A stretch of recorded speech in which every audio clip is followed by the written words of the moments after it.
آموزش زبان گیلکی درس نهم. به این قسمت فقط گوش کنید. روی میز، میز سر. زیر میز، میز بون. شارژر روی میزه، شارژر میز سر نه. گربه زیر میزه، پیچه میز بونیسه. هست وجود دارد برای جاندار. هیسه. هست وجود دارد برای غیر جاندار. نه. نیست وجود ندارد برای جاندار. نیسه. نیست وجود ندارد برای غیر جاندار. نه. بگید پدر بیرونه. پر برجه ایسه. برجه. برجه ایسه. پر برجه ایسه. این میشه پایین. گوش و تکرار. جیر. جیر. جیر. این میشه بالا. گوش و تکرار. جور. جور. جور. بگید پایین. جیر. جیر. حالا سعی کنید بگید پدر پایینه.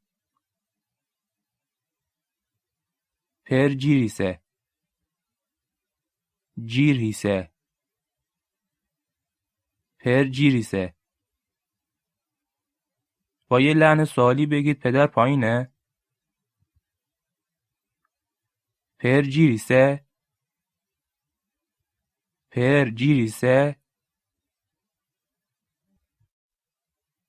بگید نه نیست. عملا نه وجود ندارد. نه نیسه. نیسه.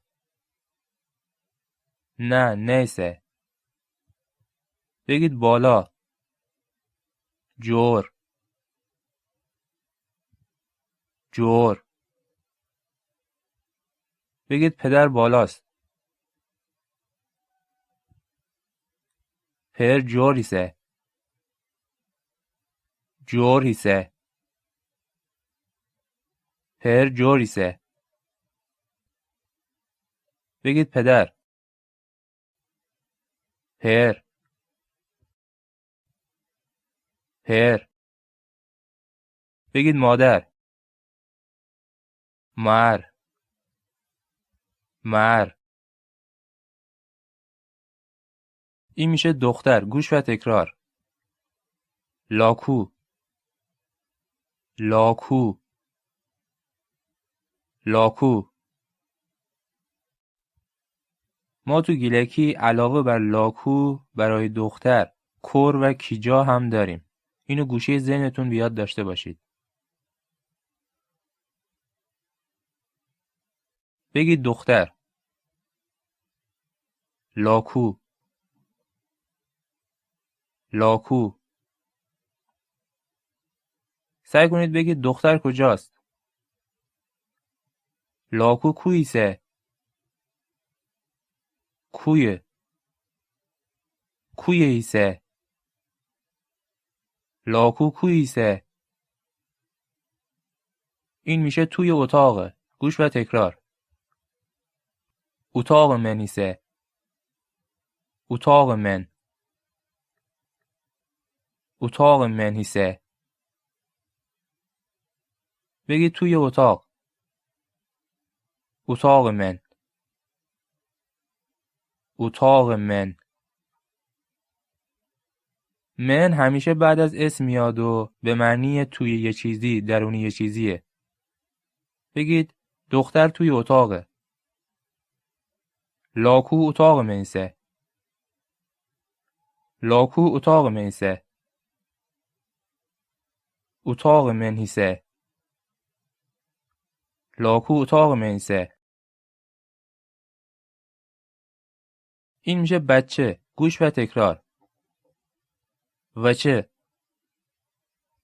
وچه وچه وچه وچه در گیلکی هم به معنی پسره و هم به معنی بچه. همچنین ما تو گیلکی برای پسر کلمه ریکا رو داریم و برای بچه کلمه زی که در ویدیوهای آموزشی جدا بهش خواهیم پرداخت. بگید بچه، وچه، وچه. سعی کنید بگید بچه توی اتاقه.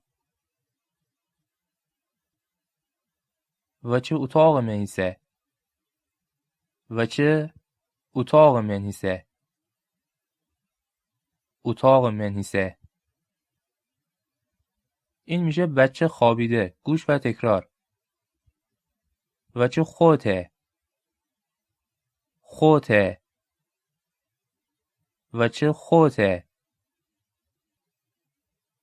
خوته یعنی خوابیده.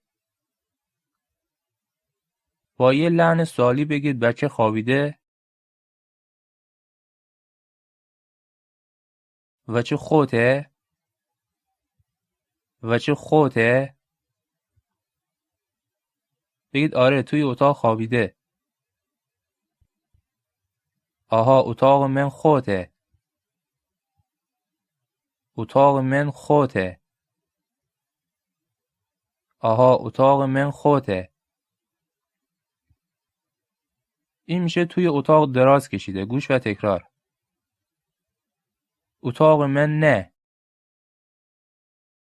اتاق من نه.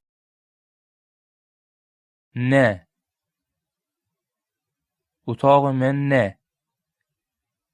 فعل نه اینجا به معنی دراز کشیدنه. نکته: فعل نه اگر خطاب به انسان بیاد به معنی دراز کشیدنه و اگر خطاب به اشیا بیاد به معنی وجود داشتنه. این میشه روی تخت. گوش و تکرار. تخت سر. تخت سر. تخت سر. به این قسمت خوب توجه کنید. شارژر تخت سر نه. شارژر تخت سر نه.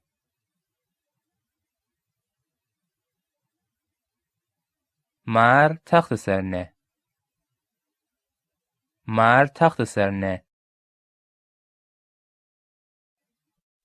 در جمله اول چون شارژر یک شیء در نتیجه از فعل نه معنی وجود داشتن برداشت میشه. شارژر تخت سر نه. شارژر روی تخت وجود دارد. اما در جمله دوم چون مادر یک موجود جانداره در نتیجه از فعل نه مفهوم دراز کشیدن برداشت میشه.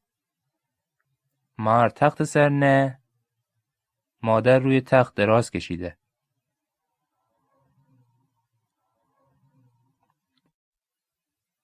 پایان درس 9.